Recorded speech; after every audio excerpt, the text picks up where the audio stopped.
चलिए विश्लेषण में सबसे पहले बात अखिलेश का मिशन प्रधानमंत्री बंगाल से 24 की किलेबंदी, क्योंकि गंगा के आखिरी छोर पर हुई समाजवादी पार्टी की राष्ट्रीय कार्यकारिणी ने न सिर्फ यूपी बल्कि दिल्ली तक का सियासी पारा चढ़ा दिया, क्योंकि अखिलेश ने भाजपा को यूपी की सभी 80 सीटों पर हराने की बात कहकर माहौल गर्म कर दिया।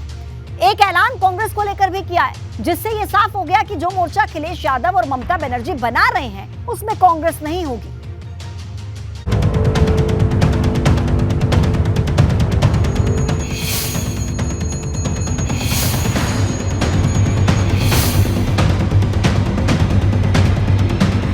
अखिलेश का मिशन प्रधानमंत्री बंगाल से 24 की किलेबंदी, 80 की 80 सीटें भारतीय जनता पार्टी को हराने का काम करेंगे। एक्शन में दिखे अखिलेश, भाजपा के लिए कांग्रेस वाला संदेश। इस रास्ते पर बीजेपी है, कांग्रेस खत्म हो गई तो बीजेपी भी खत्म हो जाएगी। राहुल पर अखिलेश का तंज, सज गया थर्ड फ्रंट का मंच।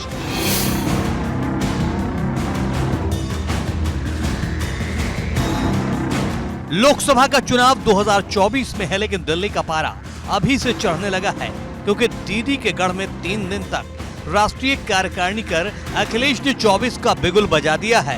क्योंकि दीदी के गढ़ में 3 दिन तक राष्ट्रीय कार्यकारिणी कर अखिलेश ने न सिर्फ 24 का बिगुल बजा दिया है, बल्कि यूपी की सभी 80 सीट पर भाजपा को हराने की होंकार भर दी है।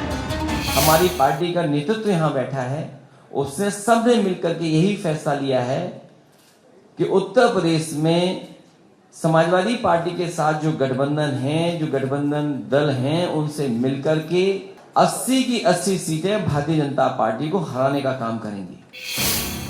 अखिलेश के इस बयान पर सियासी गर्मी बढ़ गई है, क्योंकि एक दिन पहले शिवपाल यादव ने यूपी में 50 सीट जीतने की बात कही थी, जिस पर अब भाजपा ने सपा के खिलाफ मोर्चा खोल दिया है।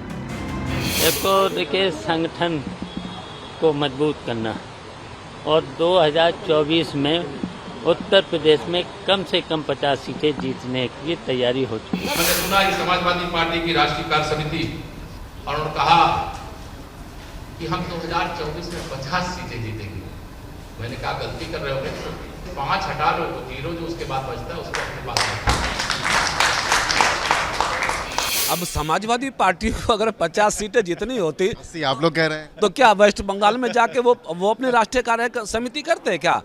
ओबीसी मोर्चा उत्तर प्रदेश के सबसे बड़े शहर कानपुर में प्रदेश कार्य समिति करके इस बात के लिए संकल्पित हो रहा है कि 80 में से 80 जीतने का टारगेट है और जीतेंगे। ये पहला मौका होगा जब बीजेपी की पिच पर खेलने के लिए अखिलेश यादव इस बार लोकसभा की 80 सीटों पर दोबारा मैदान में उतरेंगे। लेकिन हालांकि हिंदुत्व के इस कार्ड के साथ कितनी सफलता हासिल होगी, ये देखना बड़ा दिलचस्प होगा।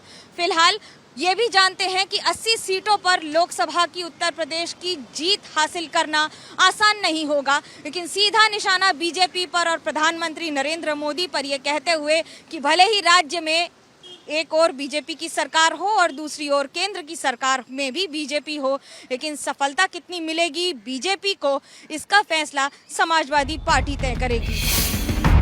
आपको बता दें कि कोलकाता में हुई राष्ट्रीय कार्यकारिणी में समाजवादी पार्टी ने 24 के लिए अपना पूरा एजेंडा साफ कर दिया है कि किन मुद्दों पर लड़ना है और किन से बचकर चलना है, क्योंकि अखिलेश ने जातीय जनगणना पर बड़ी लड़ाई का ऐलान किया है, जिसका मतलब साफ है कि सपा अपने यादव मुस्लिम वोट में न सिर्फ ओबीसी जातियों को जोड़ना चाहती है, बल्कि अपनी पकड़ अति पिछड़े वोट तक पहुंचाना चाहती है। जातीय जनगणना होनी चाहिए, उसके पक्ष में है। बिना उसके सामाजिक न्याय संभव नहीं है, और जितना भी प्राइवेटाइजेशन होगा उतना ही बाबा साहब भीमराव अम्बेडकर जी के दिए हुए अधिकारों का हनन होगा। ये अधिकार छीने जा रहे हैं और अधिकारों की लड़ाई पूरे देश में लोग चाहते हैं। लेकिन जहां भाजपा को चुनौती देते नजर आए, वहीं कांग्रेस पर तंज कसते नजर आए। कांग्रेस बड़ी पार्टी है, राष्ट्रीय पार्टी है, उसकी भूमिका वो खुद तय कर सकते हैं।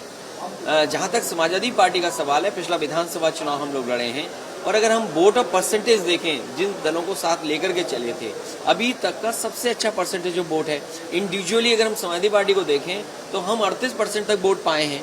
अगर हम अलायंस का देखें तो पूरे उत्तर प्रदेश में जो वोट मिला है वो 36% वोट मिला है। गौरतलब है कि कुछ दिन पहले राहुल ने अखिलेश पर हमला बोलते हुए सपा को क्षेत्रीय पार्टी बताया था। अब अखिलेश के इस बयान को राहुल के उस बयान का जवाब माना जा रहा है।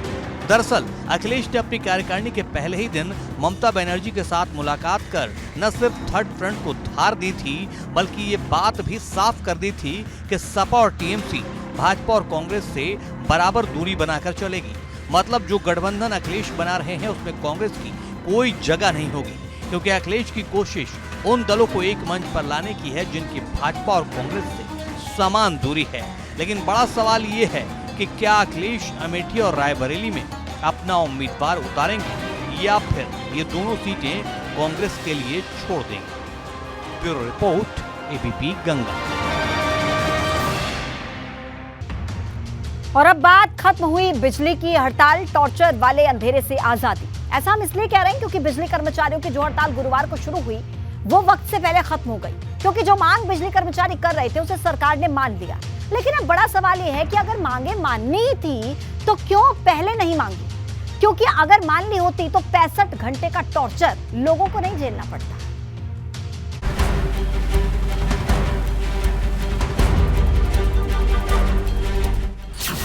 खत्म हुई हड़ताल, टॉर्चर वाले अंधेरे से आजादी।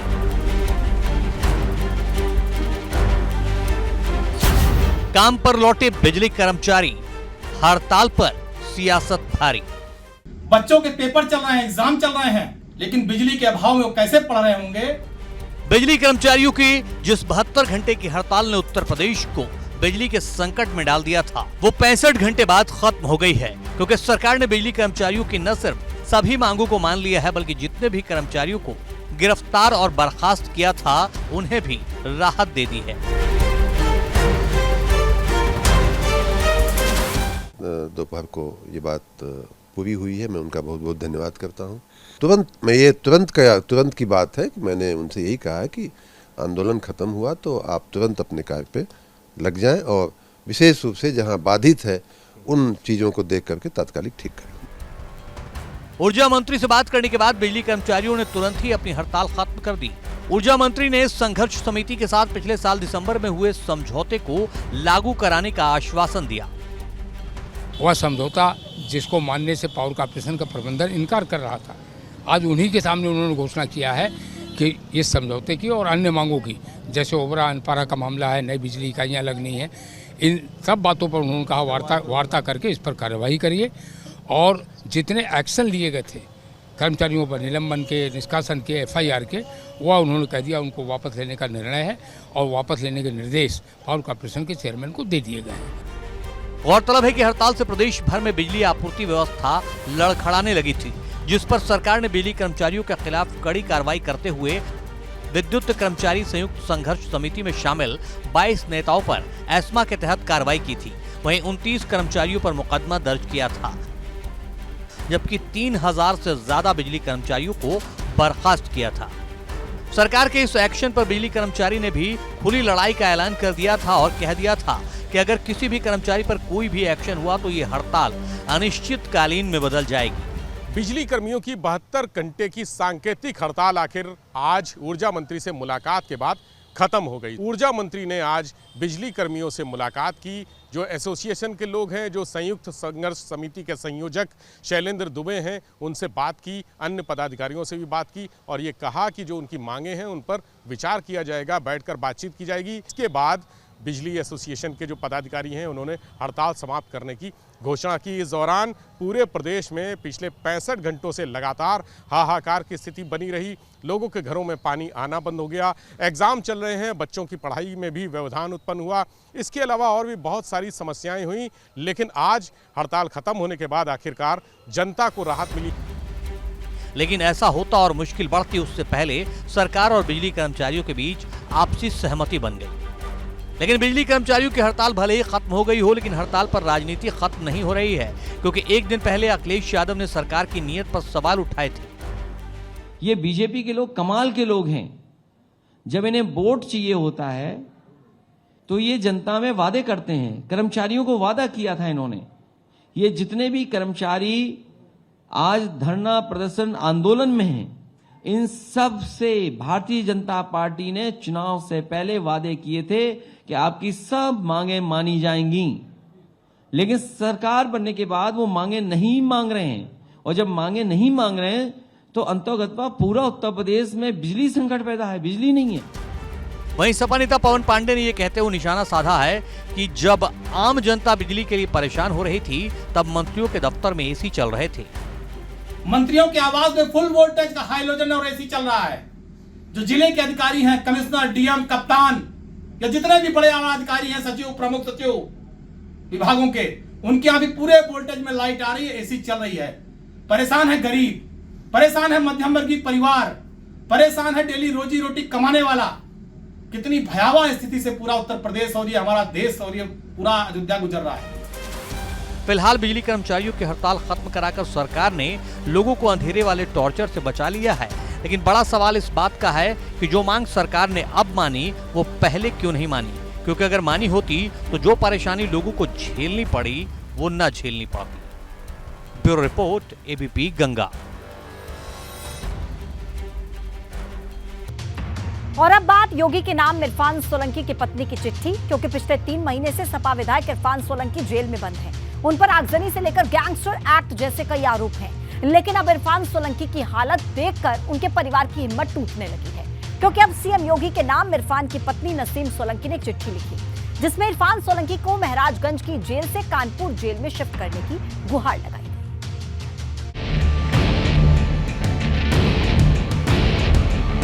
इरफान सोलंकी की पत्नी की गुहार, रहम करो सरकार। सीएम योगी के नाम इरफान की पत्नी की चिट्ठी। महाराजगंज की जेल में बंद सपा विधायक इरफान सोलंकी पर कसते कानून के शिकंजे से उनका परिवार परेशान आ गया है, क्योंकि जब से इरफान की गिरफ्तारी हुई है तब से न सिर्फ इरफान पर मुकदमों की संख्या बढ़ी है, बल्कि उन्हें कानपुर से 400 किलोमीटर दूर महाराजगंज की जेल में शिफ्ट कर दिया था। और अब इरफान सोलंकी की पत्नी और मां ने सीएम योगी के नाम एक चिट्ठी लिखते हुए मदद की गुहार लगाई है, जिसमें इरफान की बीमारी का हवाला देते हुए लिखा है कि इरफान सोलंकी की दोनों किडनियों में स्टोन है और रीढ़ की हड्डी में दर्द है। बीमारी की वजह से जेल में इरफान का 20 किलो वजन कम हो गया है, इसलिए रमजान के पावन पर्व में इरफान को महाराजगंज जेल से कानपुर शिफ्ट कर दिया जाए। इतना ही नहीं, चिट्ठी के जरिए इरफान के परिवार ने सीएम योगी को ये बताने की कोशिश की है कि जेल में इरफान सोलंकी के खिलाफ जानवरों से बदतर व्यवहार किया जा रहा है। जेल में उनके वकील तक को उनसे मिलने नहीं दिया जा रहा है। क्या करें, बस हम आपसे गुजारिश करते हैं कि इनकी तरफ से कोई बात है, दिल में तकलीफ़ है तो उनको माफ़ कर दीजिए और चीज़ें ख़त्म करके और अब हम लोगों के लिए थोड़ा सा आसानी कर दीजिए। योगी जी से मिलने 2 बार आए गए भी, मुलाकात नहीं हुई। हमें योगी जी से उम्मीद है कि ज़रूर वो न्याय करेंगे। वो ऐसा नहीं करेंगे, मुसलमान हिंदू पे भेदभाव नहीं करते। बच्चे को यहाँ भेज दे, मेरी तो ताकत नहीं है, इसीलिए मैंने बहू को अकेले भेजा बच्ची के साथ। हमें भी कितनी तकलीफ़ हुई होगी कि बहू मेरी अकेली जा रही है। कि एक वकील को उसके मुवक्किल से अकेले में कारागार के अंदर मिलने दिया जाए, लेकिन वहाँ पर वो भी नहीं हो रहा है। महाराजगंज जेल अधीक्षक मिलने ही नहीं देते हैं। एक वकील की भी वो फ़ोटो खिंचवाने लगते हैं। तो ये कहीं ना कहीं एक वकील का अपमान भी है, और एक मुवक्किल को सही विधिक राय मिलने के लिए, देने के लिए मुवक्किल और वकील के बीच जो कम्युनिकेशन होना चाहिए वो कम्युनिकेशन भी नहीं हो पा रहा है। सीएम योगी के नाम इरफान सोलंकी की पत्नी की चिट्ठी ऐसे वक्त में सामने आई है जब हाल ही में इरफान की पत्नी नसीम सोलंकी ने कहा था उनका एक पैर कानपुर में रहता है, दूसरा महाराजगंज में। वो भाग दौड़ करते तंग आ गई हैं। बड़ा उनका एहसान होगा, बहुत आभारी हम होंगे योगी जी के। माननीय मुख्यमंत्री जी सबकी परेशानी सुनते हैं, तो हम चाह रहे हैं कि हमारी इतनी तकलीफ़ें दूर हो जाए कि वापस कानपुर आ जाएंगे तो उससे हमें बहुत आसानी हो जाएगी। महाराजगंज आना जाना बहुत दिक्कत है। लेकिन जहां एक तरफ परिवार की हिम्मत टूट रही है, वहीं दूसरी तरफ इरफान सोलंकी के सब्र का बांध भी टूटने लगा है, क्योंकि 2 दिन पहले जब इरफान पेशी पर कानपुर आए थे तब पुलिस से हुई धक्का मुक्की पर गर्म होते हुए न सिर्फ जानवरों जैसे बर्ताव करने का आरोप लगाया था, बल्कि इस्तीफा देने तक की बात कह दी थी। ये धक्का मारा करते हमें, हम आदमी हैं, जानवर हैं, बंदर हो गए, हम गधे हो गए। भैया इस्तीफा लेना, देखिए इनको इस्तीफा चाहिए, मैं इस्तीफा देने को तैयार है। इस्तीफा ले ले हमसे, क्यों हमें परेशान कर रहे हैं? ये कल इस्तीफा लेना चाहे आज ले ले, अभी ले ले। ऐसे में सवाल बड़ा है कि इरफान की पत्नी की चिट्ठी के बाद सोलंकी की जेल बदली होगी, क्योंकि जब से इरफान की गिरफ्तारी हुई है तब से कोई राहत नहीं मिली है। कानपुर से रतीश त्रिवेदी के साथ ब्यूरो रिपोर्ट, एबीपी गंगा। और अब बात सीएम योगी का जय श्री राम विकास के पथ पर अयोध्या धाम। आज सीएम योगी अयोध्या के दौरे पर थे, जहां सीएम योगी 6 घंटे तक अयोध्या में रहे। इस दौरान सीएम योगी ने जहां रामलला के दर्शन किए तो वहीं राम मंदिर निर्माण के काम का जायजा भी लिया और अयोध्या में हो रहे विकास का निरीक्षण किया।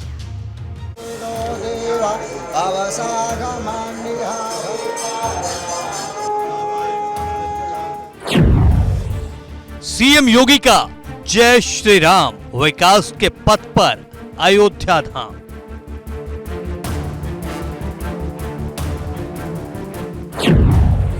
वक्त से पहले पूरा होगा मंदिर निर्माण का काम।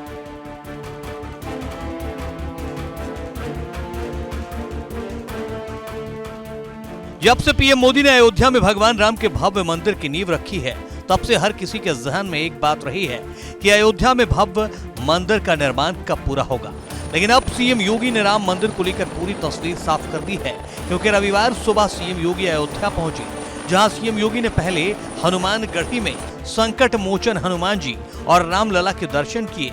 वहीं आरती और परिक्रमा के बाद पैदल राम मंदिर निर्माण से जुड़े काम और अयोध्या के पूरे विकास का जायजा लिया। जहां जन्मभूमि पथ पर लगाए गए मार्ग के डिस्प्ले देखा, वहीं अधिकारियों से लगाए जा रहे पत्थरों की गुणवत्ता की भी जानकारी ली। प्रभु श्री राम अपने स्वयं के मंदिर में विराजमान होकर के देश और दुनिया को अपनी कृपा का प्रसाद पूरी तरह बरसाएंगे, जो कृपा उनकी हमेशा से अयोध्या धाम पर और देशवासियों पर बनी रही। मुझे विश्वास है कि ये 32,000 करोड़ की योजनाएं जब जमीनी धरातल पर उतरेंगी, अयोध्या देश और दुनिया के एक सुंदरतम नगरी के रूप में हम सबके सामने होगी। राम मंदिर निर्माण की जानकारी लेने के बाद सीएम योगी ने संतों के साथ जहां भोजन किया, वहीं महंत नृत्य गोपाल दास और चंपत राय से मुलाकात की और संतों के साथ भोजन कर मंदिर निर्माण पर लंबी चर्चा की। अयोध्या नगर के अंदर जो जर्जर आवास हैं, इन लोगों के लिए अच्छे आवास की सुविधा उपलब्ध करवाने, यहाँ के मठ और मंदिरों की सुंदरीकरण के साथ ही उनकी फसाड लाइटिंग और सिटी की फसाड डिजाइनिंग को भी एक रूपता के साथ जोड़ने के लिए यहाँ पर मास्टर प्लान में पूरी व्यवस्था की गई है और उसके अनुसार डबल इंजन की सरकार उसमें सहयोग कर रही है। आपको बता दें कि इसी साल अक्टूबर तक मंदिर का पहला तल बनकर तैयार हो जाएगा, जबकि अगले साल जनवरी तक श्रद्धालु रामलला के दर्शन कर पाएंगे। राम मंदिर निर्माण कार्य के साथ साथ अयोध्या की भी तस्वीर अब बदल रही है, क्योंकि अयोध्या में अंतर्राष्ट्रीय एयरपोर्ट का काम तेजी से चल रहा है। साथ ही सड़क चौड़ीकरण के साथ साथ अयोध्या को जाम से निजात दिलाने की पूरी तैयारी है और बड़ी बात यह है कि कहीं कोई कमी न रह जाए, इसलिए अयोध्या से जुड़े हर काम, हर योजनाओं पर सीएम योगी अपनी नजर बनाए हुए हैं। Bureau report, ABP Ganga. विश्लेषण में आगे बढ़ेंगे और अब बात मिर्जापुर में काशी जैसा कॉरिडोर, दूर से दिखेगा मां विंध्यवासिनी का आखिरी छोर, क्योंकि हर साल मां के धाम में पूरे देश से करोड़ों श्रद्धालु दर्शन के लिए आते हैं। जिन्हें पहली, पतली और संकरी गलियों से होकर गुजरना होता था, उन्हें वहां पर चौड़ी खूबसूरत सड़कें नजर आएंगी, क्योंकि एक बड़ा कॉरिडोर बनने वाला है, जो शुरू तो नवरात्रि पर होगा, लेकिन उसकी झलक हम आपको अभी दिखाने जा रहे हैं। करने के लिए आते हैं, जिन्हें पहले पतली और संकरी गलियों से गुजरना होता था, उन्हें वहां चौड़ी खूबसूरत सड़कें नजर आएंगी। पहले काफ़ी गलियां थी, यहाँ पर काफ़ी सकरा था, दर्शन करने में बड़ी दिक्कत होती थी और इस समय काफ़ी खुला हो गया है और 4 गेट यहाँ पर बन गया और कॉरिडोर के माध्यम के द्वारा जो है ये जनता को काफ़ी सुविधा मिला है।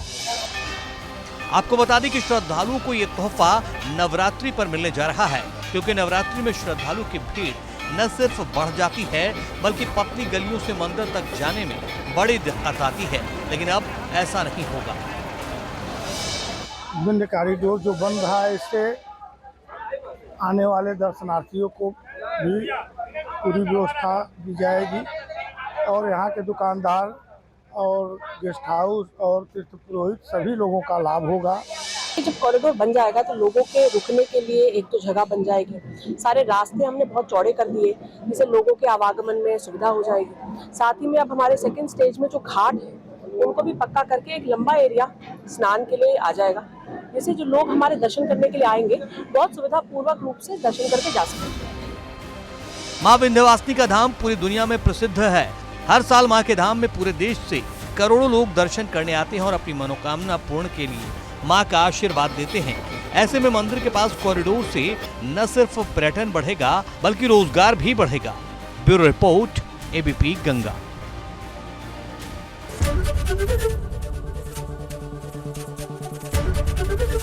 एबीपी गंगा, खबर आपकी, जुबान आपकी।